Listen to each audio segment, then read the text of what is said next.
Hello, welcome back to Super Dynamic Bros. I'm Michael Sarabona. Isaiah Amaro. Today we will be reviewing Kingsman: The Golden Circle. It was pretty good. Actually, yeah. For a sequel, it's really good. Yeah, it's definitely not as good as the first one. And it can never be. Yeah, it's some I think they try to do some of the same things as the first one, But it's not a carbon copy either.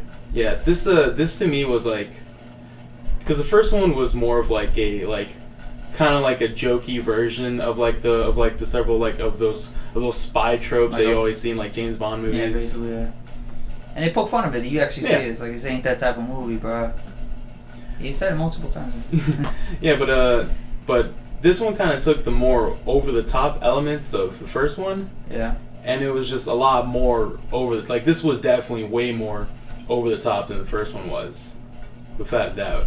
Right, even from the beginning of the movie, you get a lot of action right off the bat, a lot of more gadgets than you've seen before, and you start off with a really good Prince song. I'm actually surprised you never really see a Prince song in a movie, but you get it in this one. No, the music in this movie was definitely good. Yes. They had a couple of catchy pop songs that flowed well with the movie. The main guy, Taylor, no, what's his name? Tiger Edgerton? Bixby? Yeah, the guy who plays it. Man, he's a movie star. Yeah. That kid's good. He's going places. Yeah, and so Colin Firth is back in this movie. How he comes back, because if you remember anything with the first one, he was great in it. Mark Strong is awesome. And then you have the Statesmen. Pretty much the Kingsman version of the Americans. And I liked them, they just weren't in it a lot. No, I felt like they didn't focus as much as in it. Like in the trailers, you think it was gonna be a whole, East versus West, they all batch up together. But no, this is mostly just a straight Kingsman movie. Yeah, Channing Tatum, he's barely in the movie. Yeah, we saw him a lot in the trailers, but that was mostly all his parts were in the trailers. Yeah, exactly. I don't know what they were selling, but yeah, Jeff Bridges, barely in the movie. Halle Berry, barely in the movie. But they were good when they were there. But they had actual purpose in the movie. It wasn't just a throwaway statesman. No, yeah, it was really kind of cool to see what would the American version of the Kingsman be. Their technology, their gadgets, which I like too. It's very Western, It's very drinking whiskey and all the cold names too. All the cold men was basically liquor, like whiskey, tango, tequila, tango, fuck, whiskey, tango, foxtrot. No, it's whiskey, tango, tequila, champagne. Yeah, I thought that was it's clever. That element of the movie was pretty cool, but they just weren't in a lot, and I was a little upset about that because I kind of wanted to see a little bit more of them, but the movie did very much focus on our Kingsman, our main Kingsman. Yeah, and then of course the villain. Can't never forget about the villain. Julianne Moore plays the villain, and she plays kind of like if Martha Stewart was a drug dealer. Yeah, basically Martha Stewart mixed with Narcos. Yeah. I thought she was great in it. I thought her whole plan and everything was pretty original. And that's what I like about these Kingsman movies so far. All the villains are they have these very kind of original sort of plans to them, but a little downside about it. It's kind of the same plan as in the first movie. Basically, world domination, but just in her own way. Yeah. But as long as with the difference with her and Samuel Jackson's thing, he didn't really have negotiation. He was just, I'm gonna do this, and that's it. There's no backing out or nothing. Yeah, she's more of holding the world hostage. Yeah. Which is cool. And what they do with the president, that was actually kind of funny. Yeah, which is it seems more relatable. Fuck, I don't know. I'm tongue-tied right now. Realistic. Yeah, realistic. But no, so the villain was great. I think a little cons for me was I thought the middle of the movie kind of lost track of the main story. It kind of went to this side story, which was important of a side story that it needed, but I just felt like it spent there was a little too much time away from the main story, from the main goal of the movie. And there's one cameo in the movie that it was kind of funny with the first time. And then it kept, I don't know exactly what you're talking about, but I was saying it, and then it just kept dragging on, there was the main with the same joke. Like, I even forgot he was in the movie.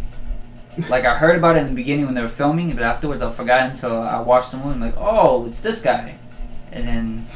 But there's literally one point in the movie where it's literally like a wink and a ad to the audience, and I thought, I was like, all right, that's a little I cheesy. mean, you're paying for him, so go ahead. Yeah, I mean, use him as much as you want, but whenever his cameo kind of popped up, it took me out a little bit. Yeah, my only flaw with that movie was, like, it didn't one up the first movie. Like, it didn't try to go a step above it.